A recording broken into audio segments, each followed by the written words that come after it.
Hello and welcome to Strategic Positioning God's Way. I am LaWanna Bradford, and I'm excited to be back with you for part three of our episode entitled Integrity, the Walk That Shapes Character, Legacy, and Leadership. Again, integrity, the walk that shapes character, legacy, and leadership.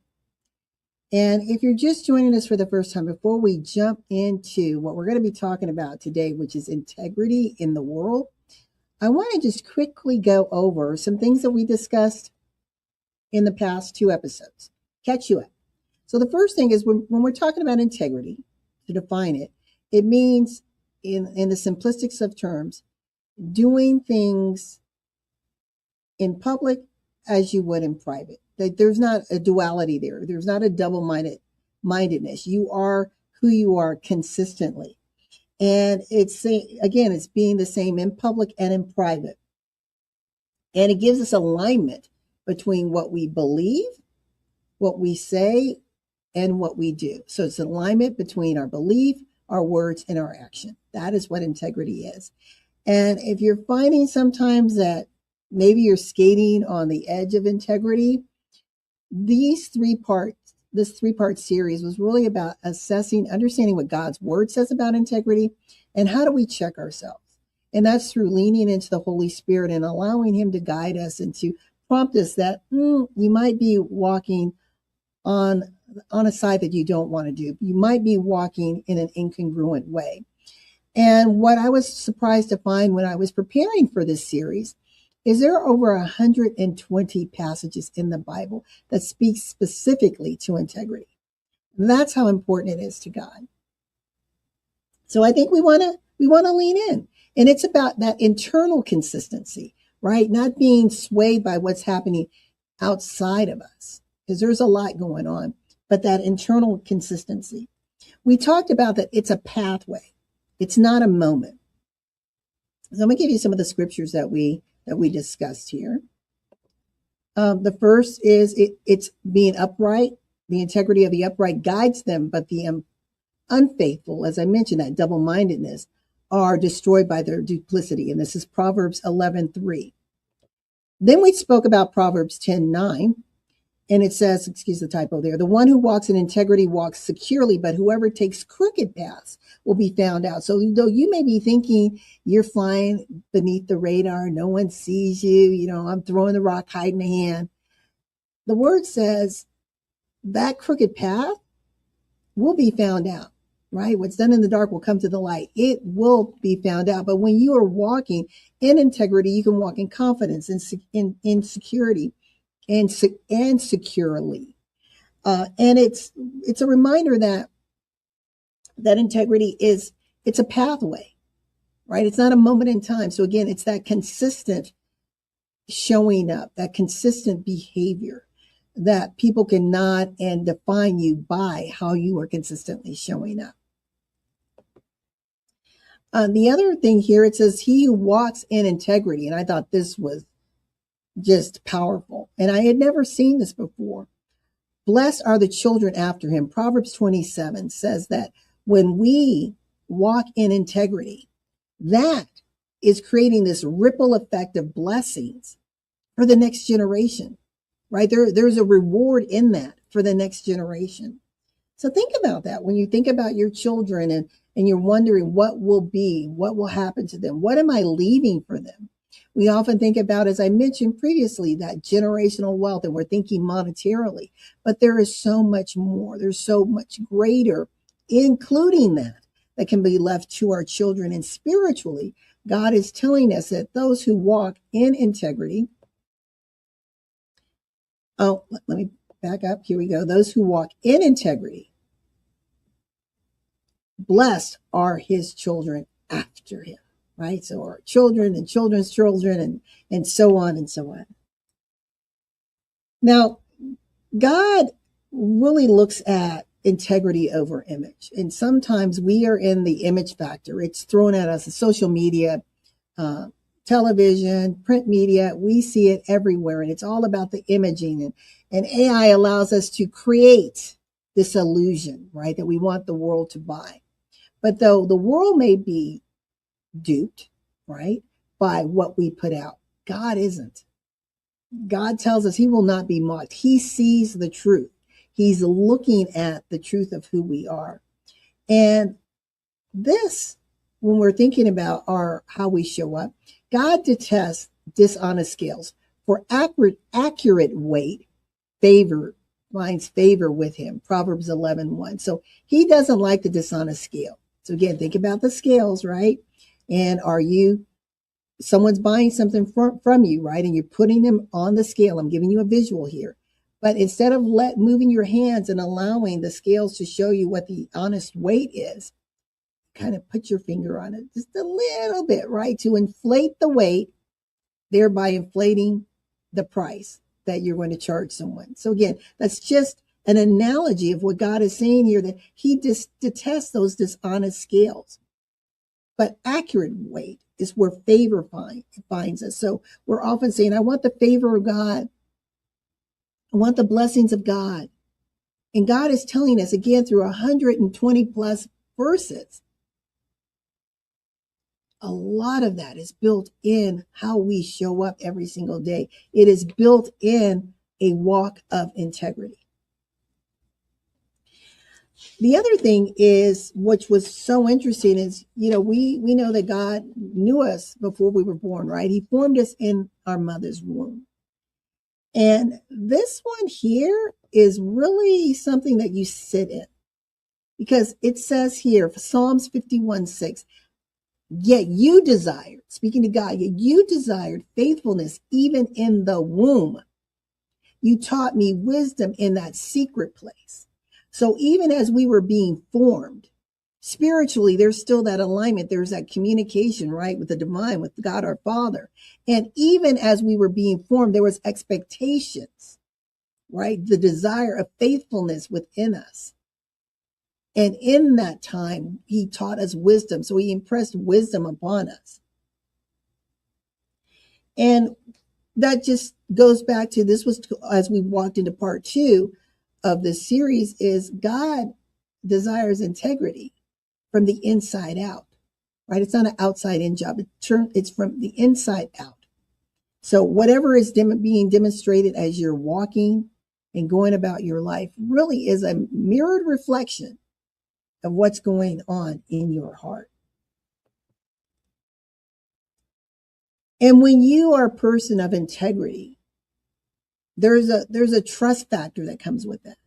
And the word tells us in Luke 16:10, whoever can be trusted with very little can also be trusted with much. But whoever is dishonest with the little, again, that's a question of integrity, will also be dishonest with much. So often we're expecting great things. Lord, where's my blessing? Lord, expand my territory. We're giving the prayer to Jabez. We're asking, expecting, and we're just hitting this brick wall. Well, God is sometimes saying, I need you to self-assess.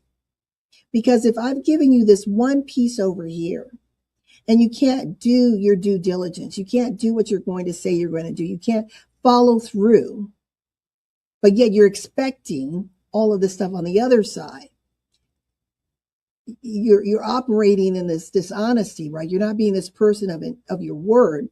God is saying that, if I can't trust you there, then what makes you think that I'm going to be able to trust you over here? So again, if you are trusted with very little, if you're doing the right things with the small moments, the small times, the small pieces of responsibility that you may have, your meager finances, whatever it is, if you are doing the right thing, then you're showing God that he can trust you with much. He can trust you with abundance. He can trust you with the more. But if he's seen that you're not being a faithful steward over what he has, that you're not being a faithful steward over your word, over your family, over your assets, over your job, you're not being faithful, and you're wondering, why is there not more on the other end? It's like, because he's saying that the dishonesty here in the small will be reflected in the increase in the much. Just as the honesty, the trustworthiness in the little will be amplified and magnified in the much. So again, this goes back to what We really did a deep dive in part 2 of this series about integrity, the walk that shapes character, legacy, and leadership. And we really want you to just lean into that. Think about it. Think about where don't look at your neighbor, don't look at your spouse, but where do you stand when it comes to walking in integrity? And we're going to be right back. Here's a message from our sponsor, Real Health.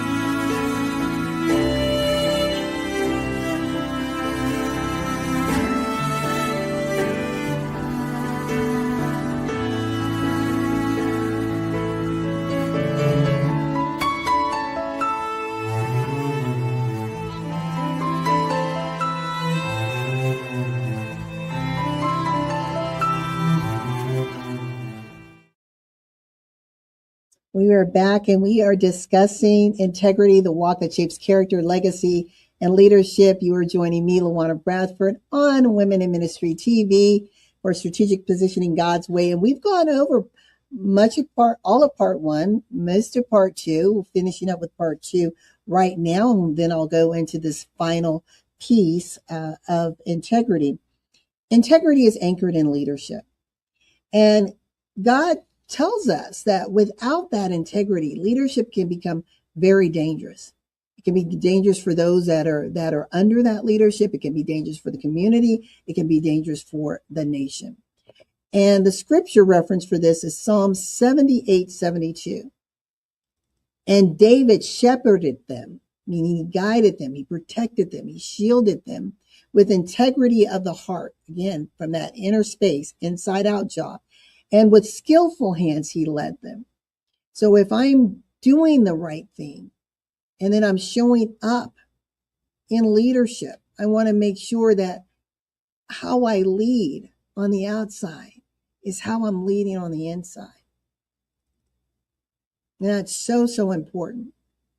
So I want you to just think about that. I'm going to show this one more time. And David shepherded them with integrity of the heart and skillful hands. He led them.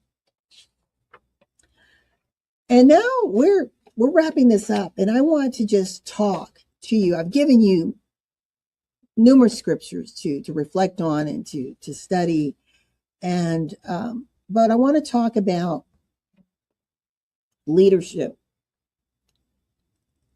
as you're operating in business and what that means as far as integrity. And I hope, let me pause this for a minute. Okay, I hope everything is coming across okay. I'm seeing a little bit of a delay, but I hope all is well. Before I get into the third part, I want to encourage you, if you're interested, if you like what you're seeing and you want to be a guest on Strategic Positioning God's Way, information is below. You can, in the subject line, email me at LaWanna at bradfordgroupmtg.com and put strategic, and you can schedule time and we can talk about how you might be able to be on the show. Also, you can go to my website at LaWannaBradford.com, LaWanna Bradford, .com, and there is a QR code. I'll keep that up. So just click on the QR code and let's connect and talk about what might be next for you as a guest on Strategic Positioning God's Way. So we want to finish this, wrap this up with something very, very important, and that's what's happening today in today's world. And I'm going to give you some examples that recently happened. So as we operate in today's world, it's very easy to succumb to pressure, to think that, well, you know, if I take a little bit from here, they really won't miss it. Look how much they have. So it may show up that way, right? I skim a little bit off the top. But then we also know in some of the big and larger cases that skimming off the top can result in you serving significant time. So again, integrity, when it starts to wane, can quickly crumble, can quickly spiral out of control to where you find yourself in a position of severe compromise and personal risk. I want to give you one story, and this is really simple. And this is about navigating, the gray areas in integrity and realizing that integrity requires strength and courage. So I want to specifically talk to those of you who are in the marketplace, those of you who have team members working for you, whether they're gig workers, 1099, they're your full-time staff. When you hire individuals, right, to work for you contractually or again as a permanent employee, you are looking for people, A, to be who they say they are, to have the background and experience they said that they do, and to be able to demonstrate it in the work that you provide. It's pretty cut and dry, right? It's a win-win. You've come with this level of skill sets and experiences and talents, and I have this space that requires that same fit in order to meet my mission and objectives. We agree, we have a handshake, sign a contract. Yes, this is going to work. You either are on board for that paycheck, that bi-weekly, weekly, monthly paycheck, or that contractual pay agreement, and everyone's happy for the most part. But then there are times that as business owners, as individuals who are responsible for overseeing how work is getting done, one of the things that we are responsible for doing is checking, right? Doing that quality assurance, making sure that we are not wasting money, that we are being efficient, that we are getting what we've paid for, right? We're looking at all of that, whether we're looking at our employees or that contract. I think when we're looking at contractors, we're really we do over due diligence in making sure that every single I is dotted and T's are crossed. But with employees, we may kind of, turn another cheek and say, well, we'll make excuses for that situation. But on the contract side, it's like, no, non-negotiable. If you said you're going to do this, then that's what we expect. Well, that's how we should be with everything. If we are saying that we have an expectation and someone has agreed as an employee or as a contractor or as a strategic partner, and we've entered this agreement, then we want to make sure that they are showing up as they said they would, and we are showing up. Now, I want to give you a story where I had the experience. You have a team, and this happened to be on the contract side of the house. We went over everything clearly, what was needed, and the person was saying, yes, I'm able to do that. I provided supporting documentation, and I always encourage people to do a little bit deeper with some of the documentation, especially if it's in a critical area.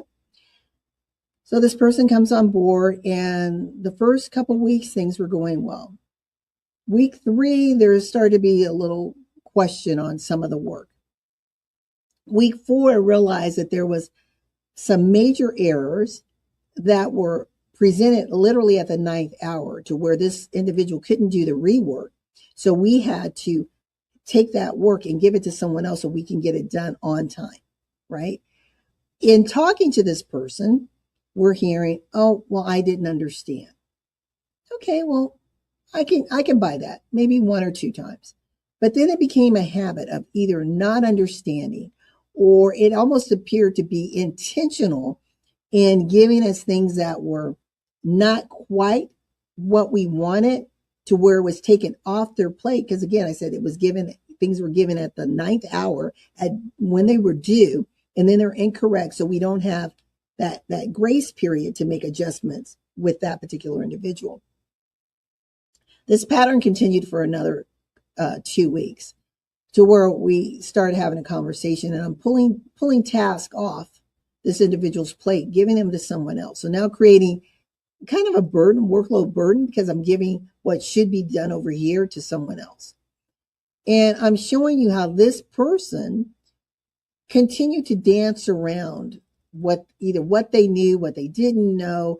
There was excuse after excuse. So that's a red flag of integrity when someone can't take ownership and they start to make excuses, or they tend to always they're always late, or they know that there's a critical meeting and the date that meeting is, somehow they're always sick on that particular meeting date.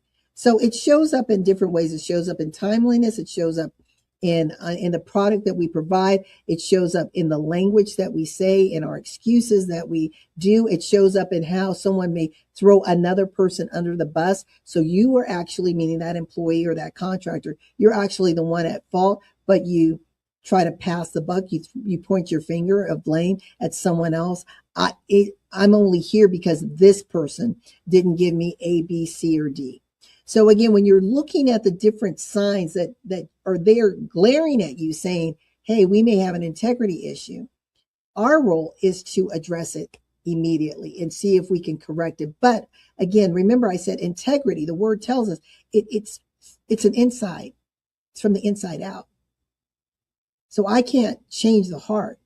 The person has to want their heart to be changed and has to lean in and allow the Holy Spirit to give them guidance so that they can become reformed and transformed in that area of their life. I can point it out over and over again, as I did with this situation, and it didn't get any better. It continued to get worse, to the point that the person submitted their invoice. There were some questionable things. In fact, I was charged for times that they weren't even working. They were out sick. Or I was double charged for something. And the third one, I was charged for work that they didn't do, but someone else did.